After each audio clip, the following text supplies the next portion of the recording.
Good morning. Good morning. How the devil are you doing this fine day? Hope you're all fit and well. Going to say good morning to Pearmain over on Instagram and Ken O'Harry as well. UTC90 over on Instagram. Lots of people joining us over there. The chat over here is fairly quiet. Not entirely sure what's happening there. But Alex Latham has just arrived. Mark Whiting has just arrived. Jim Turner have just arrived. Jim, I owe you an apology. I ended the show rather abruptly yesterday, not deliberately, but I managed to cut off one of your comments. You very kindly sent it to me.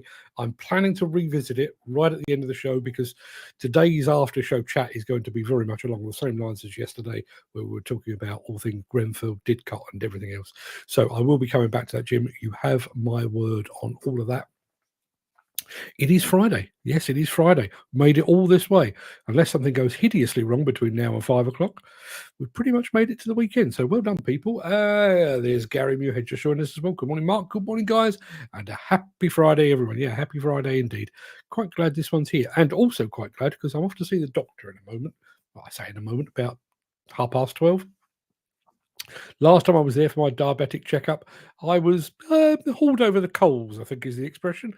Blood sugar was up, blood pressure was up, all the things. All back to normal. Yes. The doctor's in for a pleasant surprise. I mean, she'll obviously find something else wrong with me, but that's the way it is.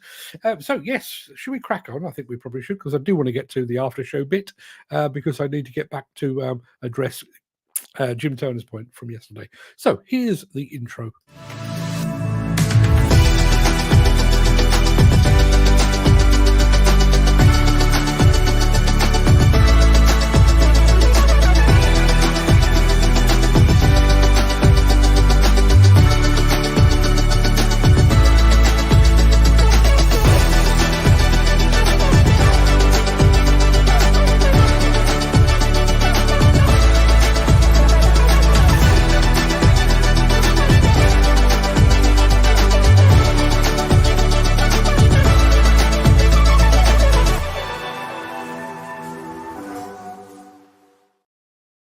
Nigel Williams is back in our midst. Morning, all been a while. Nigel, it's not been the same without you. It's been like working in the doldrums without you, my friend. Good to have you back.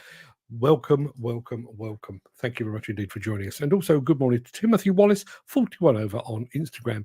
It is Friday, or should that be Friday? Friday, the 6th of September. Welcome to the Breakfast Show. I am your host, Mark Anthony, the Walrus of Demolition. In today's show, the greatest demolition backdrop you will ever see.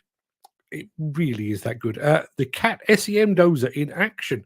We're in the Netherlands for some superb demolition action and how electrification is impacting every aspect of the mining sector. Plus, in today's edition of Mark's Morning Monologue, I'll be carrying on where I left off yesterday with our discussion about Grenfell, Didcot inquiries, and exploring why these seemingly protracted investigations are, in fact, becoming the norm.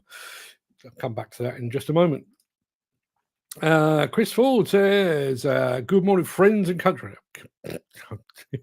You're starting to sound like my namesake there. Yes, friends, Romans, countrymen, lend me your ears. Ken Hatter is here as well. Yeah, we had some proper rain in the night. Actually woke me up. Gary Muirhead just arrived back from holiday to find a letter from the NHS to check your poo. When you get to that age, yeah, check your poo. You get to the, I mean, I don't know how old Gary is, but certainly me in my 50s, you kind of start to lose your dignity somewhat. There's forever bits and pieces going around your back end, prostate checks and poo checks, and yeah. That's why I know. Well, that's one of the many reasons I never became a doctor. That and the fact that I'm nowhere near smart enough. Yes, we will get to all of that in just a moment. Well, should we move on from the subject of poo because it is still vaguely breakfast time. It is Mystery Machine time. Might be a bit easier this one today, but we shall see.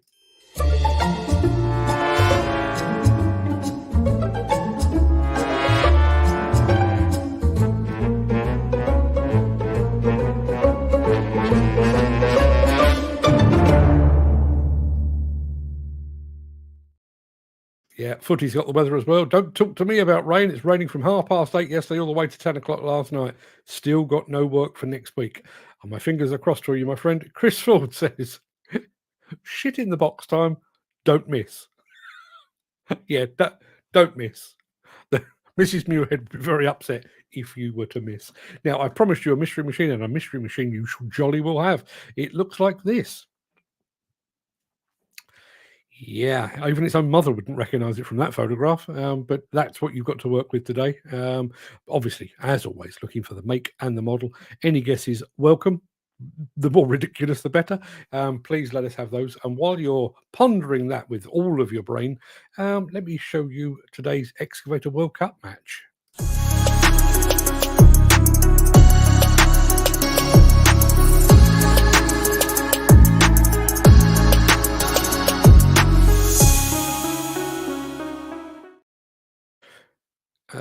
Let me get rid of that temporarily. Yeah, I said this yesterday, but from here on in, all the matches in the Excavator World Cup are big because there is a place in the semi-finals at stake. We've already seen both Volvo and Kobelco take their place in the final four, but who is going to join them?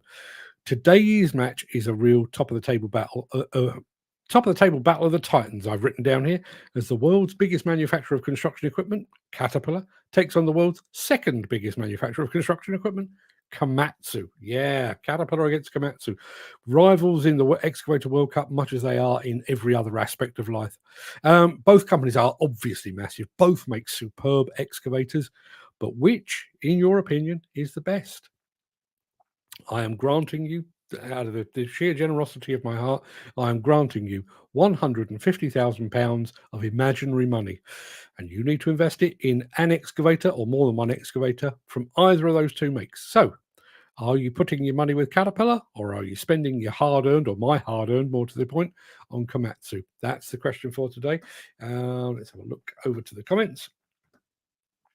Yeah.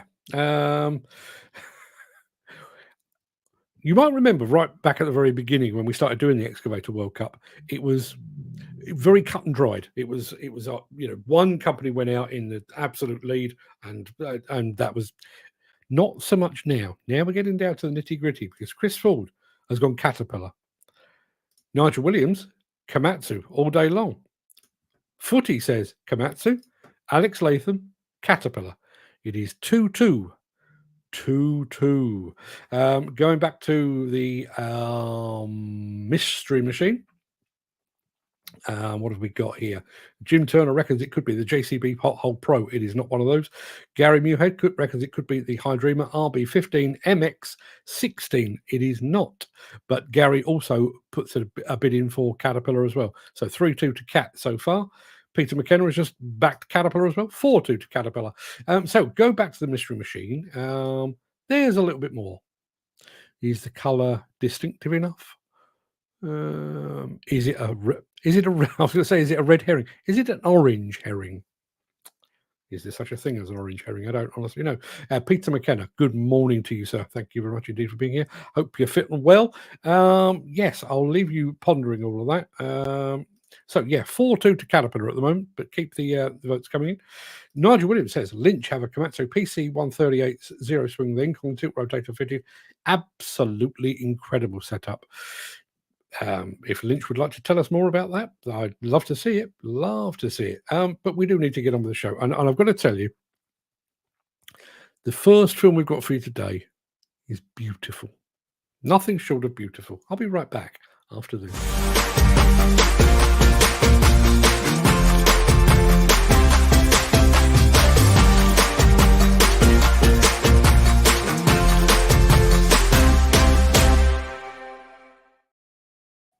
Paul McHale over on LinkedIn has just commented on our Excavator World Cup. If it's not a cat, it's a dog. 5-2 to Caterpillar. Although we've had another comment here, so bear with me 1 second. Who do we have here? Chris Ford reckons that our mystery machine could well be a Case CX210E. It is not one of those. Gary reckons it could be a Doosan DX70-9C. It is not one of those either. Let me show you just a smidge more before I show you the very, very smart video that we've got playing for you. There you are. I'm going to take that away. Keep those guesses coming in. So you know those days where you wake up and you think, oh, I'm going to look at that bloody construction site again. You know, dreary, drab, not much there, nothing much to look at. Or a quarry, you know, the same haul road day in, day out, all of that kind of thing. Imagine Imagine waking up and thinking, I've got to go to work today, and this will be the backdrop.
I think I'd be racing to work if that was the backdrop. Gary Muirhead says, "What an amazing place to work." I'm sure bits of Glasgow look exactly the same ish as that. Nigel Williams says, "Some spectacular scenery to work in. Going skiing straight after the shift. Imagine that.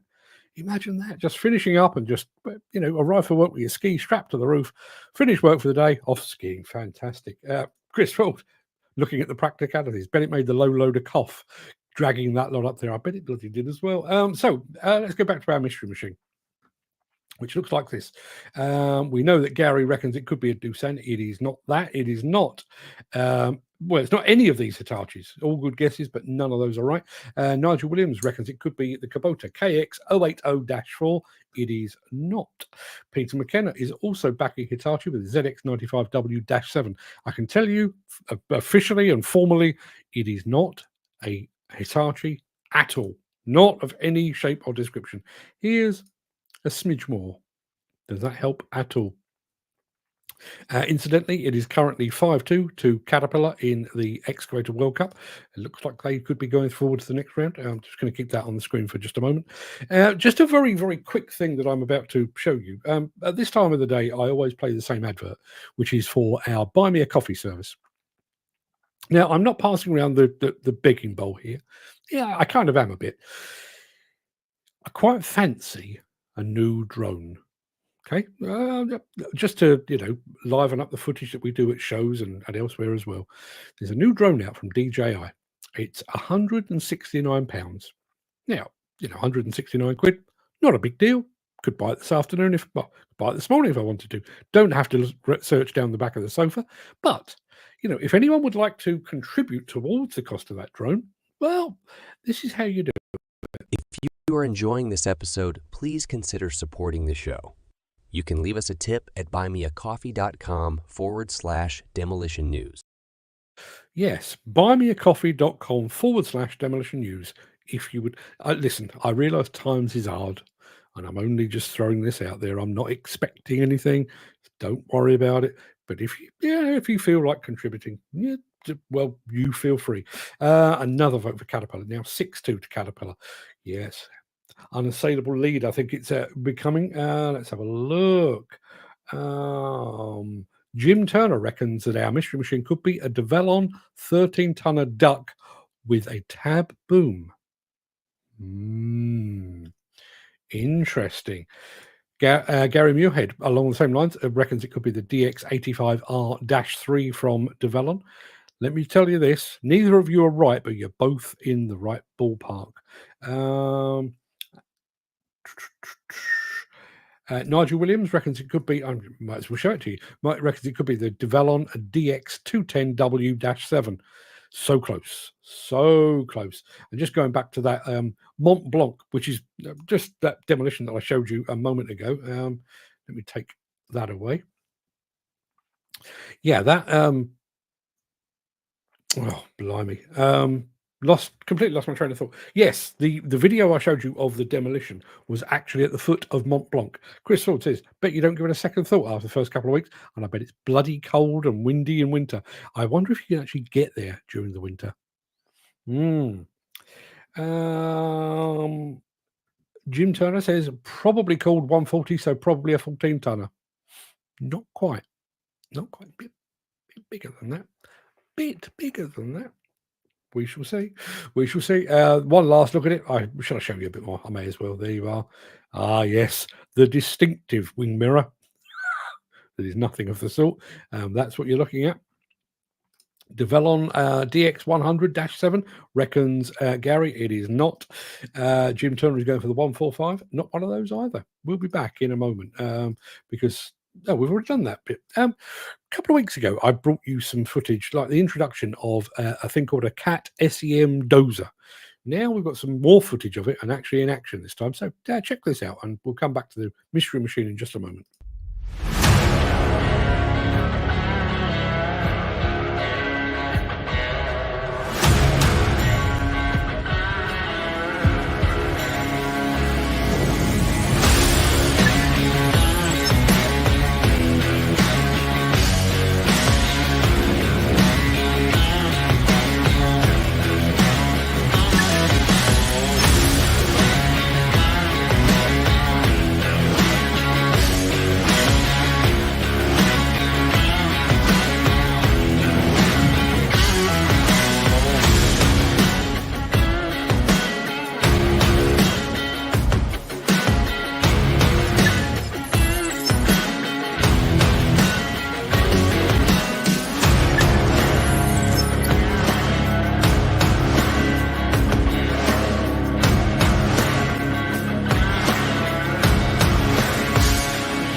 Quite like that.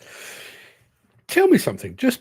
We have a winner, by the way. We have a winner on the mystery machine, and I'll get to that in just a moment. Tell me something. While that was playing, I mean, I think that video was. Let me have a look.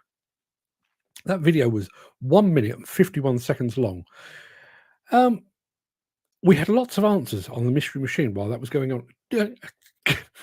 I don't care. I'm not judging anyone. Are you watching the videos, or are you busily Googling to try and find the answer on the mystery machine? I'd love to hear from you. So this is where we left it. Gary Muirhead reckons it could be a Demolition DX100-7. No. Jim Turner reckons it could be a 145. Graham Footy Williams reckons it could be 15-tonner. Gary Muirhead went a bit bigger still, DX170-7. Peter McKenna went bigger still, DX235 RTF-7. It's not one of those. Doosan DX150-5, says Ken Hatcher.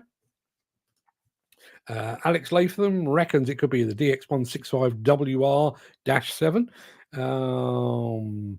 Jim Turner, is there a 175 duck? I don't know the answer to that. Develon DX150W, it is not. So I can tell you, actually, the correct answer is that. That right there is Develon DX195W-7. And there's the correct answer. Alex Latham, congratulations. You've got the right answer today. Yeah, absolutely right. Going back to, let me take that away. Congratulations, Alex. Your 3 points are on the board. It currently reads Dan Cullen in the lead with 6 points. Alex Latham in second place with 3 points. I've got 3 points as well, but I have home advantage, so they don't really count. Get Nigel Williams. Dozer looks like much like the Komatsu Shantui dozers or Shantui dozers. SEM, a Caterpillar brand. Yes, indeed. It is a Caterpillar Chinese brand, but no great surprise that it looks a bit Shantui, I guess. Dan Cullen missed out on the points today, but I'm sure he'll be back next week. All guns blazing. Gary Muirhead. Well done, Alex. Yes, well done indeed. Well done indeed.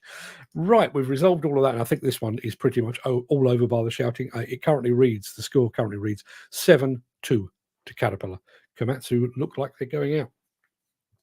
Personally, the draw kind of screwed things up. If I were a betting man, I would have said that would have been the final. It wasn't. So looks like Caterpillar could be going through. Jim Turner says, I don't leave the show. This is because I can't drive the phone and can't have more than one screen open at a time. So as not to miss anything, I don't Google. Good. It's all internal knowledge. I'm glad to hear it. Mick Norton is here as well. Good morning, Mick. Good of you to join us.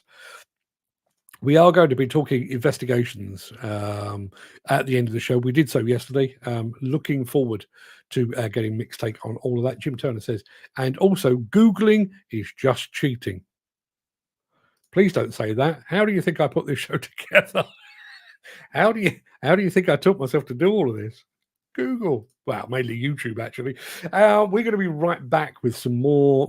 Well, we're coming back with some Dutch Demolition. Right back after this.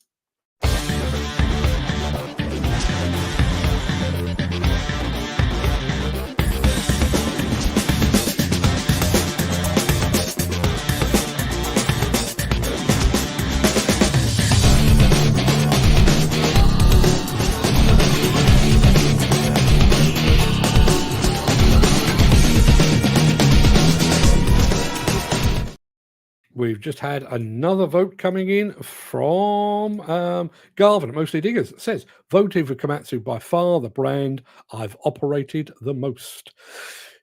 7-3, I think that makes it. Peter McKenna, screenshot and Google Lens helps a tad.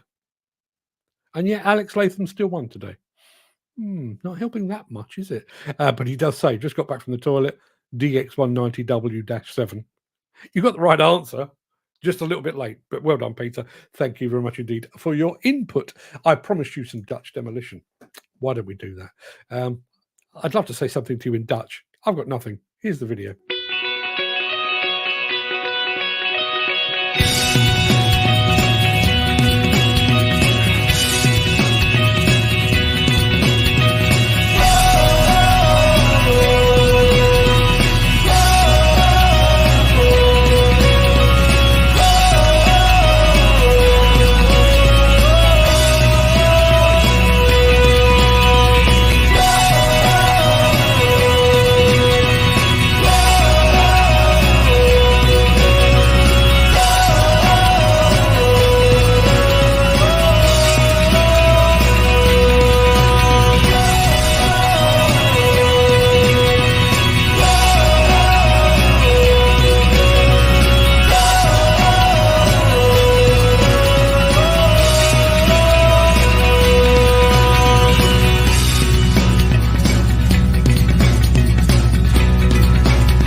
Don't know what happened to the sound there. It seemed to go very quiet at the end. But apologies for that.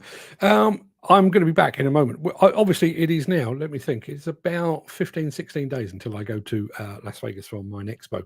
So I'm getting my mining head on. And I will be, like Jim Turner, I will be using Google to teach myself a little bit more. Love Googling to gain knowledge, but not when being quizzed. And just going back to Peter McKenna, I want to answer your question, Mark. Still in the throes of a chest infection. Get well soon, my friend. Get well soon and get back to work. Yes, I'm kind of getting myself geared up for Mine Expo. A bit of a catch up, really, because I've not been to Mine Expo for about 15 years or thereabouts. Used to go to them pretty much every time, but been missing a few. But going back this time, one of the things that's changed in my time away is obviously we're moving towards more sustainable mining. So hydrogenization is one thing. Electrification. One of the things that struck me about electrification is obviously we're talking about electric machines, but if you're going to electrify a mine, you need to do more than just the machines. You also need to do the vehicles like this.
Pretty smart. I think you'll agree.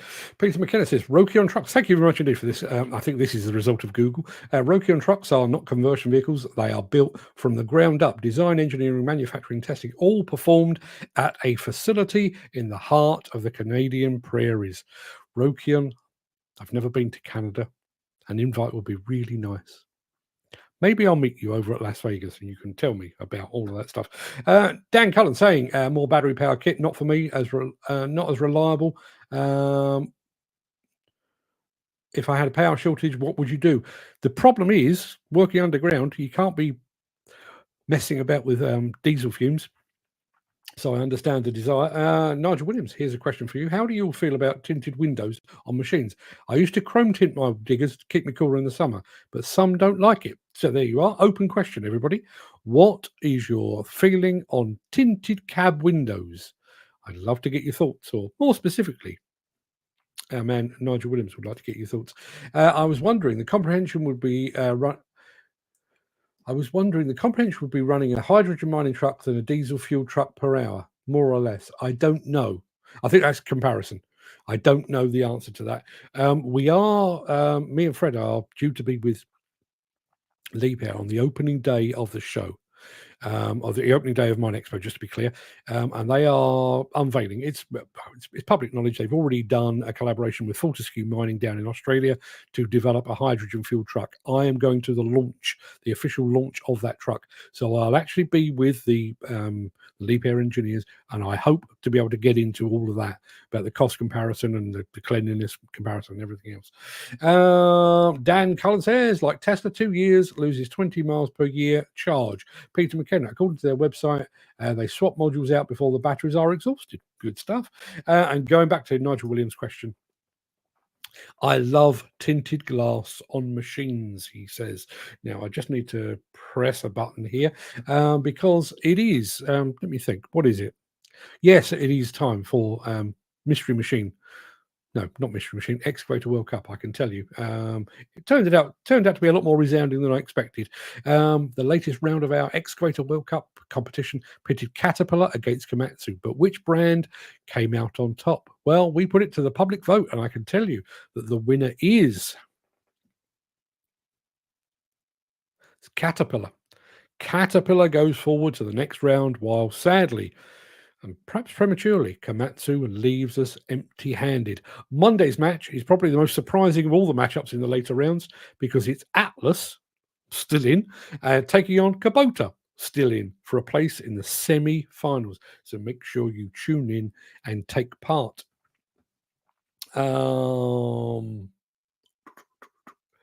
Dan Cullen putting his weight behind Komatsu, but belatedly wouldn't have made any difference because it was all over and done with. I'm not bothered about the windows as long as they're clean, says Gary Muirhead. Fair comment.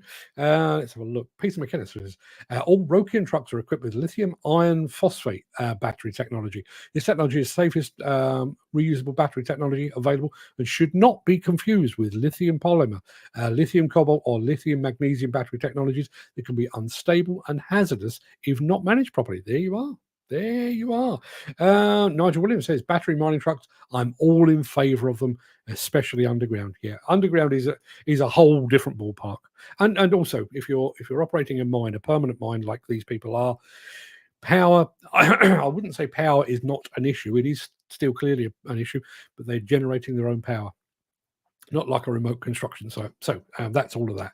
I am going to roll the end of show stinger in just a second before leaping gazelle-like over into the chat. And also into my morning monologue as well. If you can't stick around for that, then do please stay safe. Look after yourself, your family, your friends, and your colleagues. Hope to see you again very soon. Ideally on Monday, that would be good. But if you do have the time and the inclination, I will be back with the morning monologue immediately after this.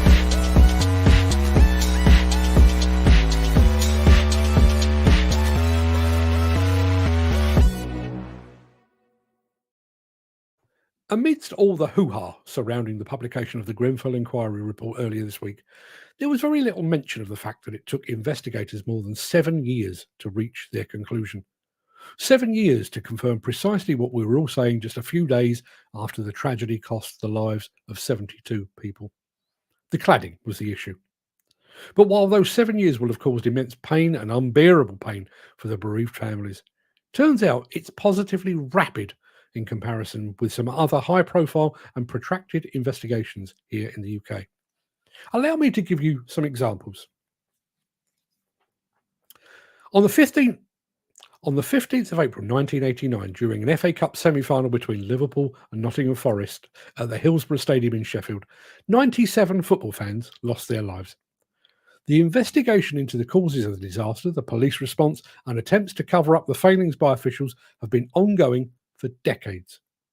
A 2016 inquest found that victims were unlawfully killed, and legal actions have continued ever since.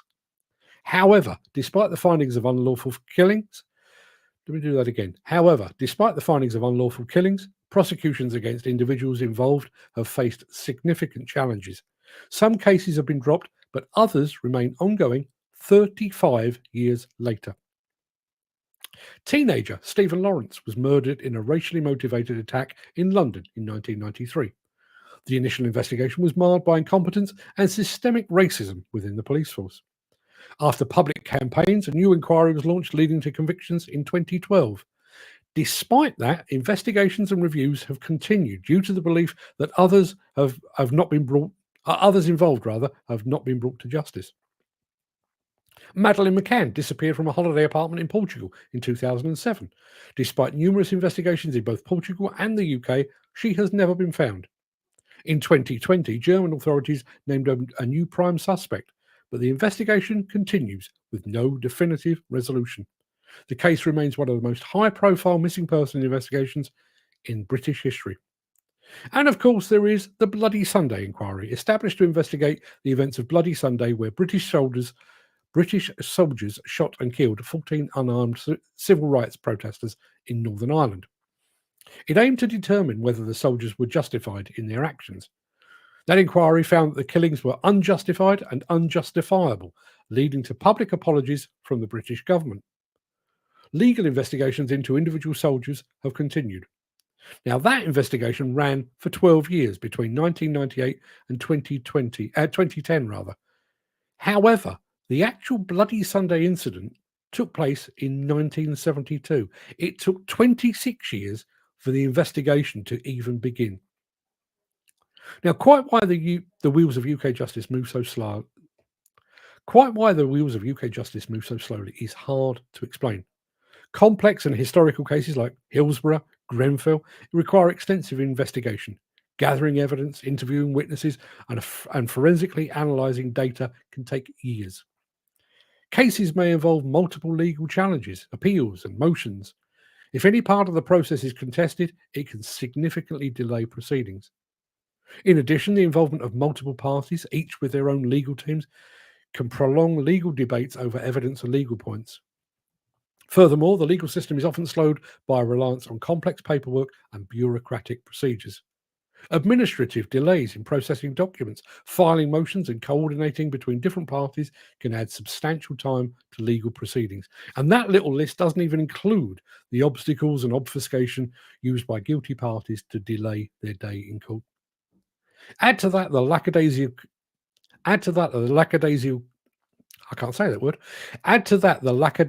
approach of the various investigating authorities, and it's little wonder that cases can continue unresolved for decades.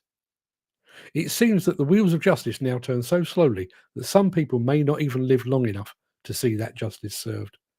As the saying goes, justice delayed is justice denied.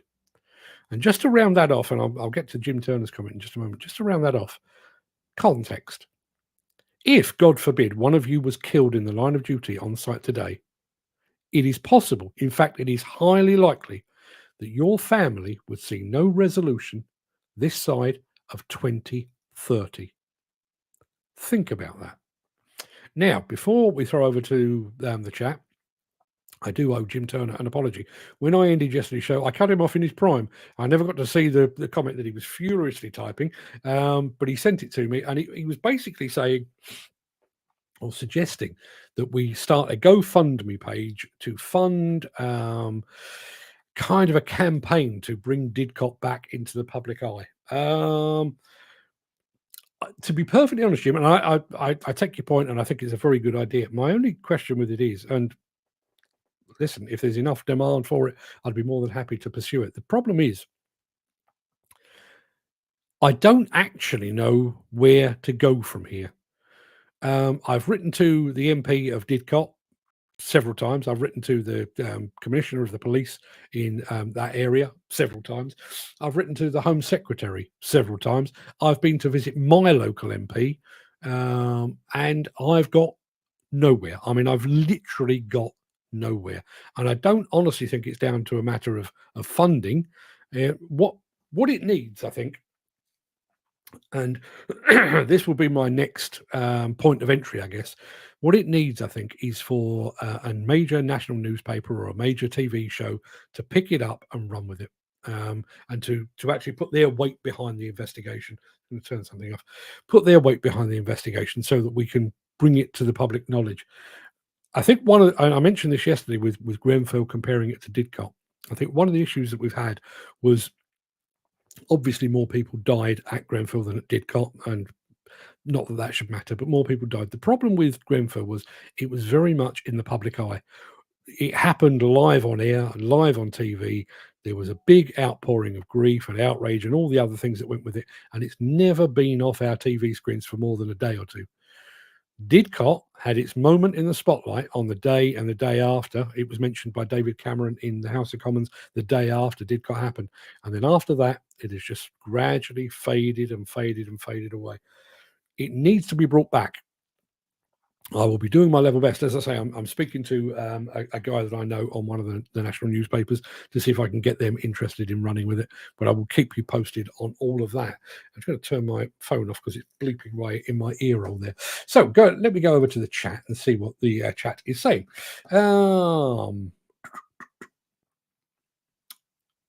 Mick Norton says, tinted windows on items of plant. While tint reduces sun glare, operators may have visibility issues, particularly at night. Yeah, how does that work at night? How does that work at night? Is it okay? I'd love to hear from you. Our friend Mick is here as well. Good morning, Mick. Nigel Williams, Grenfell, my personal thoughts. The UK has failed its people. No longer can we expect comprehensive and expedient investigations to reveal the truth, as there are far too many vested interests to protect, and no longer is justice blind. No, you're absolutely right. You're absolutely right. And I will reiterate exactly what we said yesterday. The Metropolitan Police and the Crown Prosecution Service, even as that report into Grenfell was being read, they were already managing expectations and warning people that even based on all of that information, all the revelations contained within it, we were still looking at about another 18 months at best before anyone is likely to see the inside of a courtroom. Disgraceful. Disgraceful. This country is a joke in investigations in any serious accidents, but yet families are still suffering from the consequences of lack of progress. Yeah. It's very easy for me to sit here and pontificate about, Didcot, dreadful business. Redcar, dreadful business. Both of them were. Grenfell, terrible tragedy. And I can waffle on. I have no, what's the expression? I have no dog in the fight. I'm my grief and my anguish is very much second and third hand. I didn't know the guys that died at Grenfell. I didn't know the guy or the ladies and the guys that died at Grenfell. Didn't know the guys at Didcot. Didn't know the guys at Redcar. I'm one step removed.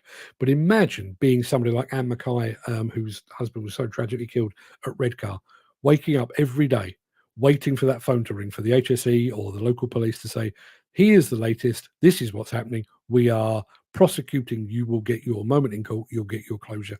Just waiting and waiting and waiting. And we're about a week away, just over a week away, I think, from that being the 5th anniversary of Redcar. And we're 8 years, 6 months into the Didcot investigation. An absolute disgrace at every single turn.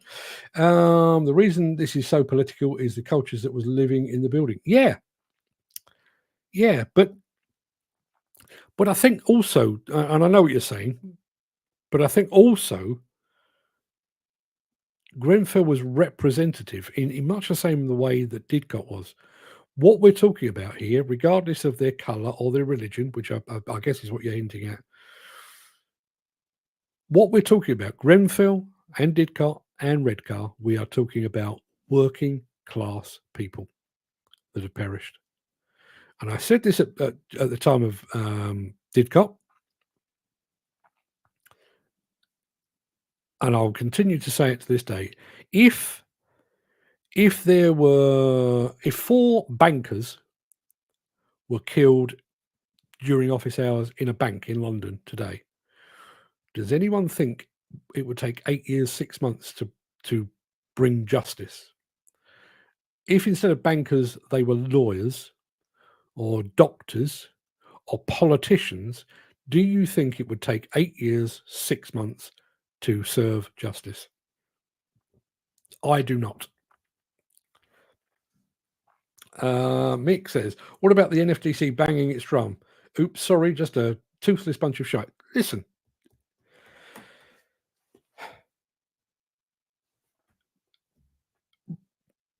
we don't know the cause of Didcot. We don't know the cause of Redcar.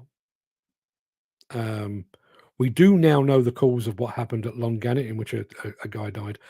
But Didcot was on the site of Coleman and Company, an NFDC member.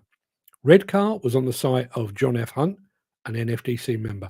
Long Gannett was on the site of Brown and Mason, an NFDC member. The NFDC failed to speak out about the huge scale of corruption that resulted in £60 million in fines being levied against 10 of their members. It has spoken out not a word about Didcot, about Redcar, about Long Gannett. It took no action over the CMA investigation, and as it stands today, Brown and Mason, Long Gannett, John F. Hunt, Redcar, Coleman and Company, Didcot are all still members of the NFDC. You look on their website and they've got a big tick against their name. They're all hunky-dory. Now, listen, let me be absolutely clear here. John F. Hunt, Brown and Mason, and Coleman and Company, bloody good demolition contractors. Bloody good demolition contractors. Make no bones about that. But you can have, on the NFDC website, you can have a black mark against your name, or you can possibly be removed from the website entirely because you failed to submit a site for them to audit. So there's a bit of paperwork missing, which will result in you being taken away. But a death or large-scale fraud, nothing. Nothing at all. What Didcot needs is, yes, a paper and a protest at Downing Street over this. Everyone else protest over crap not related to the UK, wars in Palestine and Ukraine. Yeah. But again, this is where, oddly enough, this is where I think we find ourselves at a disadvantage as an industry. You know, if you're awfully uptight about climate change or the economy or Ukraine or Gaza or whatever it might be, you take your day off and you pop on up to Trafalgar Square or Downing Street or somewhere, and you wave a placard and you shout and you do silly songs. What do we want? Change. When do we want it? Now. Has that ever worked? I don't believe it has. That's what you do. It would be lovely to think that we could rally 3 million people that are employed within the construction industry in the UK to do the same. But they can't, and they won't. They can't for one, well, they can't and they won't for two very good reasons. One, they won't get paid.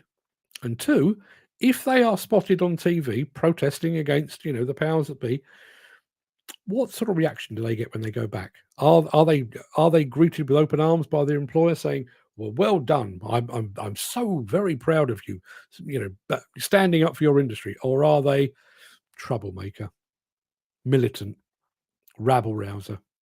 We need to find a way to get rid of him or her. Going back to tinted windows. Chris Ford says, I have visibility problems at night because my eyes are shut. Well done. Nigel Williams, where do families stand with insurance payouts and compensation? Delays must hurt them financially beyond belief.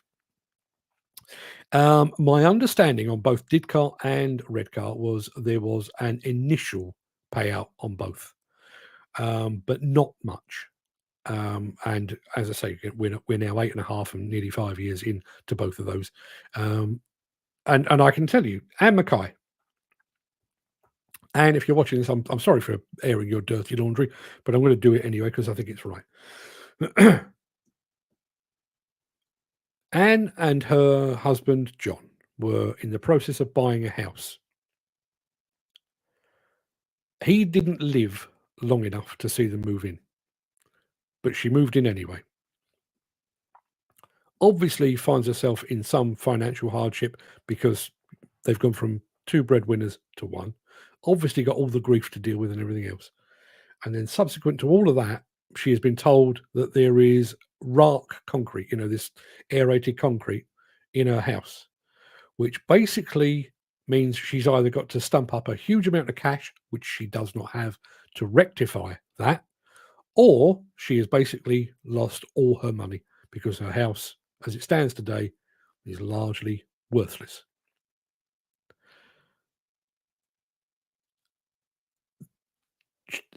John was on a demolition site, although he wasn't a demolition man. He was a cherry picker operator. And he was working for Nationwide, the access platform people, who made very big promises about the fact they were going to cover the cost of the funeral and everything else. And then they didn't. They didn't. They just reneged on that. Dan says, as I've said before, these investigations, individuals need to be held accountable for this and should be fined for each year it's delayed and stick rammed up their a-holes where sun don't shine. Get this done. Yeah. Every other aspect of this industry works against the clock. You've got to submit your tender applications by a certain date. You are, when you start work, you're given a completion time. You agree a completion time. You are, you have to work. You start work at 7:30, 8 o'clock in the morning, and that, everything is against the clock until something goes wrong. At which point somebody bangs the brakes on, and it can just drag on and on and on. Mick Norton, we seldom work past 4 p.m., let alone at night. Well, there you are. That's the other answer to that. And yet these companies and NFDC still making millions. Why are they still not held accountable? Who holds them accountable? I mean, I do. I mean, the fact that the NFDC failed to take any action against the 10 companies involved in the CMA investigation, I think will forever tarnish that organisation. And they could have managed it so much easier, so much better. And bearing in mind, I used to be in the PR business, so I'm used to managing these kind of things. What they could have done, and what they probably should have done, is to pull those 10 companies together and say, look, for the better of the federation, we are going to suspend all 10 of you for the next 6 or 12 months. After which we will sit down and have a controlled chat and hopefully bring you back into the fold. But for the good of the reputation of the NFDC, for now, you need to be away. And to a degree, that kind of happened. Some of the people that were involved in that literally took a big step backwards and said, I'm not doing NFDC meetings anymore. I'm taking a step back, because they personally saw the potential damage that their presence would do to the reputation of the NFDC. But the NFDC failed to act, and it failed to act basically for two reasons. A, to protect its income, because you have to pay to be a member, and two, to protect the number of members it's got. The number of members at the NFDC has declined and declined and declined and declined. When I worked for them, whenever it was, 10, 15 years ago, they were best part of 250 members. They're about 130 now. So they've pretty much halved. If you were to take 10 companies out in one fell swoop, what worth is the NFDC anyway? But it would be even more toothless than it is today. That's the absolute truth. Mick says, read an article regarding Grenfell. The person who wrote it said, the amount of lost paperwork and laptops that have disappeared, let alone the amount of people involved still working or retired, there is no way the police can even think it may take 18 to 24 months. And in his view, it will be at least 5 years, if not more, for any outcome. And I wonder on that, Mick. I wonder on that. Let me just go over here just a little bit in terms of the way that I want to explain this. The government set the National Health Service targets for the time taken to see a patient. I don't know, if you arrive at A&E, you have to be seen within an hour or whatever it might be. So here's what they do. You arrive, and I don't do it very often, but every once in a while my asthma plays up and I find myself up at the hospital at 2 o'clock in the morning. What they do, regardless of whether you've been in a drunken fight, a car accident, or you're having an asthma attack that you can't control yourself, they send you immediately to a triage nurse. The triage nurse says, yes, let me check your name and address, which I've already given. Are you a registered at this hospital? Yes. Or I go tick that box. Okay, go back and sit in the waiting room. A doctor will be with you shortly, which might be 7 hours later. And I believe that is exactly what's happened with this Grenfell investigation. We have done an investigation. Look, we have ticked the box marked investigation. So we've done our bit. And now the next bit, where it actually comes down to prosecuting and potentially jailing people, no great hurry, because we've ticked the box, and and now it's just down to the machinations that go afterwards. Didcot needs more than one person to hold the powers that be to account. There is no need to do a public protest. Get on Twitter and voice your views. A few hundred people doing the same would get noticed worldwide. Yeah, I have done that a lot. I mean, even to the point, I mean, for a period of about 3 months, I was putting up a daily post on LinkedIn reminding everyone of just the amount of time that the Thames Valley Police had taken. It was 3,000 days, 3,001 days, 3,002 days, every single day. And to begin with, lots of people were liking it, sharing it, resharing it, reposting it, but it gradually dwindled because other people that weren't involved at Didcot, other people that weren't involved at Redcar, other people that weren't involved at Grenfell have lives to lead. And I think that's one of the saddest things about this industry. I'm going to be at an exhibition in a couple of weeks' time. And exhibitions remind you that at the very heart of construction, demolition, mining, quarrying, there is, forgive me, ladies, there is a brotherhood. You know, we all speak the same language. We all talk digger. You know, we've all got a bit of dirt under our fingernails. Not so much me because I'm one step removed, but you know, we're all part of that global demolition construction brotherhood. There are times when that brotherhood needs to come together, and it doesn't. As I say, I mean, I'm sure there are reasons for that. You know, nobody wants to be seen as the troublemaker or a rabble rouser because that will find you out of work. But I think also there is that lack of platform as well. You know, we've already mentioned the NFDC. If you own a demolition company of any note in this country, the possibility is you're going to be a member of the NFDC. If you're a demolition engineer, you know, a pretty high-ranking person within the demolition field, you're probably going to be a member of the Institute of Demolition Engineers. But there's 25,000 plus people who drive diggers, push brooms, work on site in the demolition industry. They've got nothing. There is no platform at all through which they can air their views. And I've said it before, me shouting from the rooftops about Didcot, about Redcar, I am farting against thunder. I am effectively pissing in the wind. That's all I'm doing. Because I'm a lone voice. If my lone voice were joined by 10, 20, 30,000 other people, then you might start to see some change. But as it stands at the moment, one voice. Dan Cullen says, like guy I'm working with, the guy runs cherry pickers. He had hired to a demo contractor, sent a guy up to cut pipes of a hydraulic tank. That's exactly what happened at Redcar. Let me have a look. The tank was not checked. It was meant to be empty. So guy set on burning the pipes off oil. Covered the guy was severely burned, machine destroyed. Guy can never work again. I mean, effectively, I mean that's what happened to let me think. John Mackay and Tommy Williams up at Redcar. They were basically hot cutting a stack, and up she went. Yeah. Nigel Williams, triage. I think he probably beat me to that. Didcot is the biggest black cloud hanging over our industry. Come on, for fuck's sake, let's bring this investigation to a close and let our brothers in arms rest in peace. As I say, I'm one step removed from this, but our man Mick knew the four guys. Now, again, you know, he wasn't married to any of them, to the best of my knowledge. But even Mick, you know, he's feeling that every single day. Imagine being the families.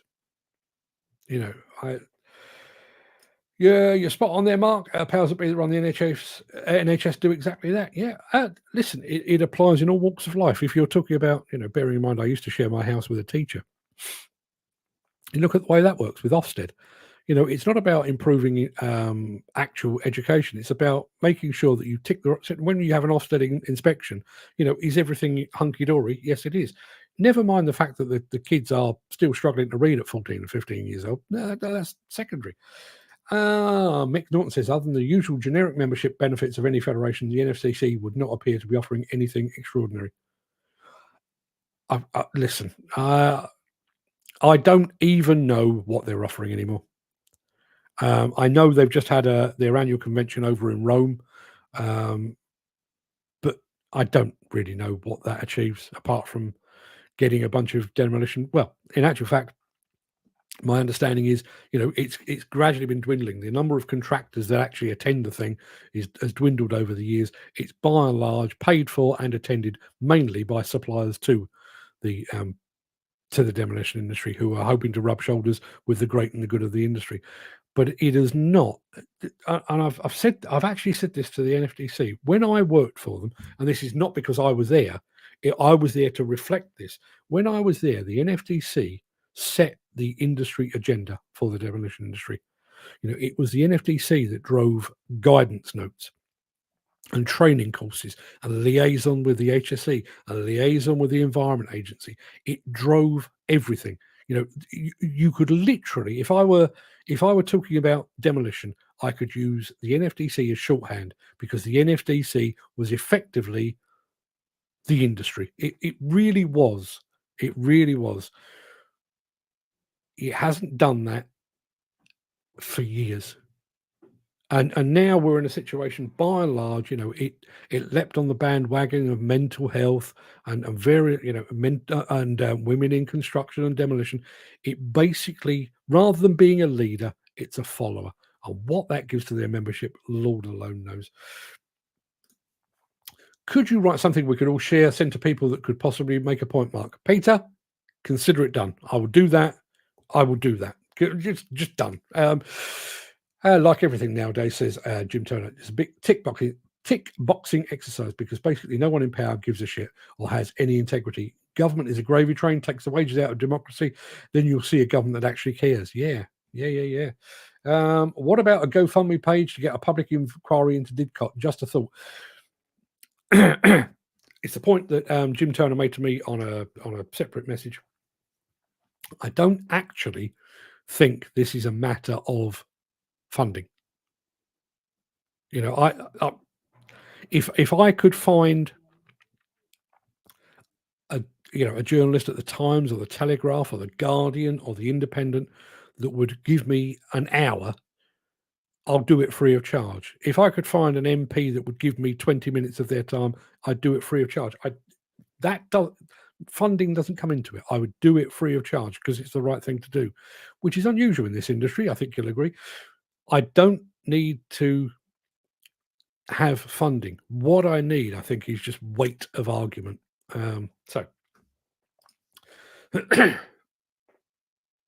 And Redcar, I hasten to add, as to why this is taking so long. Not sure what that relates back to. Mick says, always ask for a certificate for purging of tanks. Yeah. Was that in place, I wonder? Set up a plant operator's tradesman's charter, have regular topics and votes on the subjects, and take the outcome and lobby the government and nearest minister related to each subject. Not dissimilar to what I was saying about a couple of weeks back in one of these very segments on the show. I was talking about the idea of, a union, not a union, but a union for the 21st century, where the industry could actually come together and actually make their voices heard. Nigel Williams. The problem is politics and the powers that be are far removed from the real world experiences, and it doesn't affect them, so they don't care. There's no one of power or connections involved. Just think about Bridget Jones, QC barrister Mark Darcy, saves her from rotting in a Thai prison. She was rescued by her connections. Chardonnay from Clacton will be rotting in prison to this day. Yeah, it really is. It's not what you know, it's who you know, and all of that sort of stuff. Did you know that you can be a member of the National Demolition Training Group, NDTG, even if you're not a member of the National Federation of Demolition Contractors, NFDC, and it will cost you £750 plus VAT? I did know that. I also know one other thing. When the NDTG was set up, and I do, to this day, I do firmly believe that the NDTG was set up with the best of intentions. Who better to develop and coordinate training for the demolition industry than the demolition industry? I think that was at the very heart of why the NDTG was started. But one of the things that the NDTG always insisted upon was that there was always a non-NFDC member on the board. There hasn't been for years. Draw your own conclusions. Was it the fact that, and let's be absolutely honest, now one is an offshoot of the other. The NDTG is born of the NFDC. They share an office, they share some manpower and everything else, and money passes back and forth as far as I can tell. If you are the NFDC and you want to, or if you're the NDTG and you want to swell the coffers by raising the cost of training, introducing a spurious new training competence card scheme or whatever it might be, if you're all of one mind, you can get that pushed through. If you are not an NFDC member and you say, well, hang on a minute, that's going to cost the industry X thousands of pounds, you're a pain. You're a problem. So they don't have it anymore. Just done away with it. What you need is the power of the people and those affected. It's a fast and investigation. Yeah, power to the people. Quite agree. Mick says, do you realise the families of Grenfell push this and still are? Surely we as an industry should really get together and push as a collective body for DIDCOT.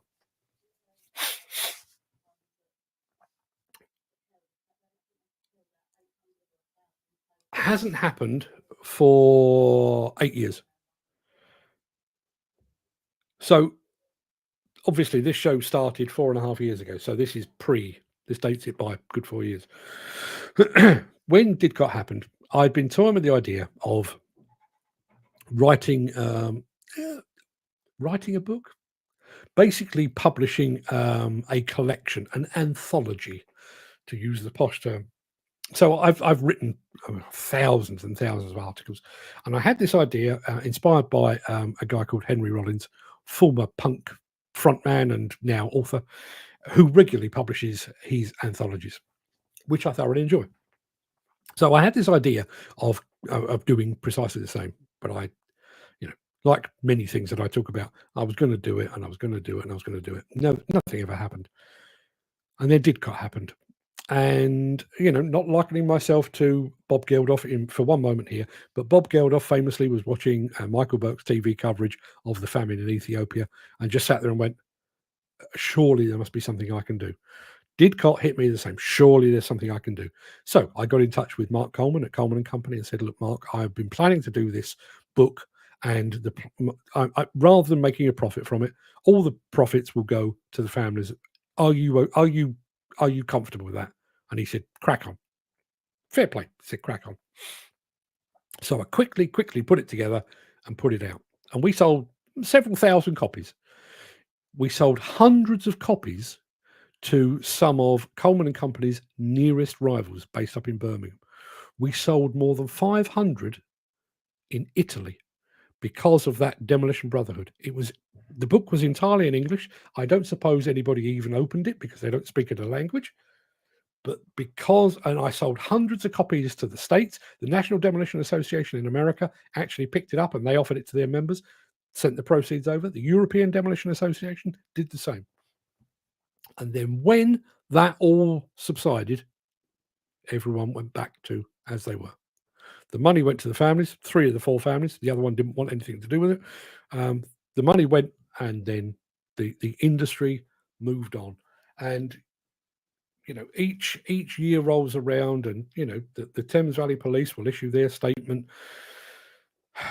The HSE will issue their statement. In all likelihood, the IDE or the NFDC will issue a statement. Doesn't mean anything. I could issue a statement. Well, the fuck does that mean?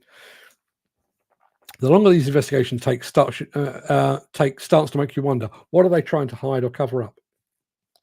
I wonder if that is precisely the plan. It's like was it Stalingrad? We'll starve them out. We'll just put a big fence up around it and then let them starve. And I do genuinely wonder if that has been the plan with DIDCOT. Just hopefully this will go away. People will forget. And I've got to say, I think general public and politicians have. The only people that really remember it, I think, are us, obviously, those with an actual connection, friends or family or whatever it might be. But I think the rest of the world has now moved on. Here is a question. What has the NDTG accomplished? Genuine question. Early doors, a lot, I would say. Um, there was always this belief, and I'm going back a long, long way. I think the NDTG started around about the 70s, so I didn't get to it till the 1980s or thereabouts. I may have my dates wrong, but I didn't get to the 1980s.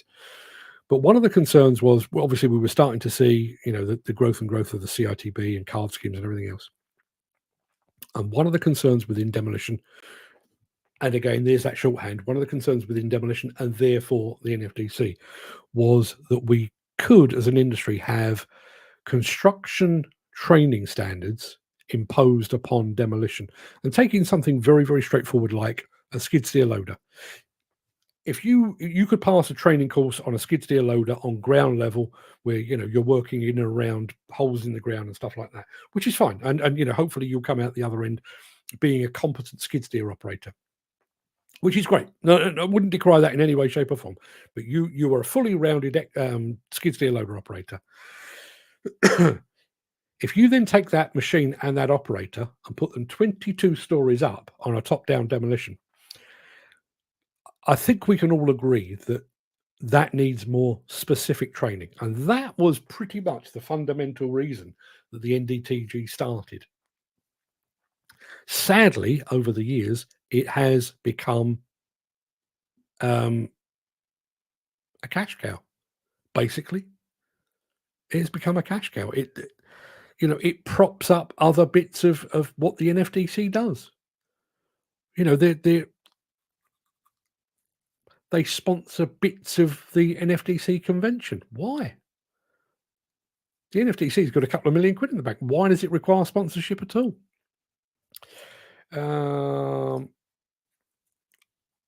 Mick Norton, does the 750 cover the course to be a member? I'm guessing probably not. Jim Turner, all it would take is a website, log in, one vote per member, a comment section, updates of news to put the topics in front of folk that might not have realised what's happening throughout our industry. Let me give that some thought. Mick, you have hit the nail on the head. And then Mick Norton says, don't know, Mick. What is that related to? Yeah, I think that's in answer to that. So, lots to think about. I do wonder if there's an easy way to do sort of an online poll. I'm sure there is. It's not something I've ever done before, but I'm sure it's not particularly hard. So leave that with me. I'll give that some thought, and I'll see what I can come up with on that. Yes, the grounds for the NFDC were laid down in 1941. You're absolutely right. Legend has it, and it is purely a legend, I do believe, that Winston Churchill ordered it. I don't, as I say, don't actually believe that to be the case. But basically, the NFDC itself was obviously 1941. We were in the midst of the Blitz, and somebody in government said, all the London demolition contractors need to club together to basically act in a united way to go out and make buildings hit by bombs and the Luftwaffe go and make them safe so that people aren't further injured, which is what they did. And that stems back to 1941, and as a result of that, that London cohort then spread, became a national organization. And then at some point, as I say, I'm fairly sure it was the 70s, may have been the 80s. I can't remember which way round it was, whether it was the IDE that came first or the NDTG. But either way, the great and the good, people like Sidney Hunt Senior and Claude Brown decided the industry needed some sort of training representation of its own. That's where the NDTG came from. Gary Muirhead, have a good and safe weekend, guys. You do the same, Gary. I look forward to seeing you next week. But as you say, they was once good. The old boys club took over, and then the shit hit the fan. Yeah. See, there was a time, and I'm not going back millions of years. There was a time, up until the presidency of David Keane, the presidency of Dave Darcy. There was a time when that organisation was still pushing forward and coming up with things, and coming up with new ideas and new ways, and there was a real buzz and a real feeling of we are pushing the boundaries here. We are driving this industry forward. I can't actually remember the last time I thought that was the case. More than a decade ago. more than a decade ago. And you know, it's a chicken or egg. What came first? Have they lost their ability to drive the industry because they have less members, or do they have less members because they've now lost the ability to drive the industry? Dan Cullen says, have a wonderful weekend, guys. Stay safe, be happy. See you all on the flip side on Monday. Monday morning. Peace to you all. Yes. Peace to you. Peace to look a proper YouTuber when you do that. Peace to you all. Yeah. Everybody, go and have a fantastic weekend. I'm going to end it now. If anybody is mid-typing, trust me, I'll still pick it up, or you can send it to me otherwise. Let's have a look. As saying goes, the older generation builds it, the younger generation destroys it. Many a true word. Yeah. Have a good weekend, fellas. Stay safe. Going to look for a nuclear fallout shelter in case I do the book. Nigel Williams says, "Did you see my question?" Yeah, my question was to gauge its efficacy in the last 20 years.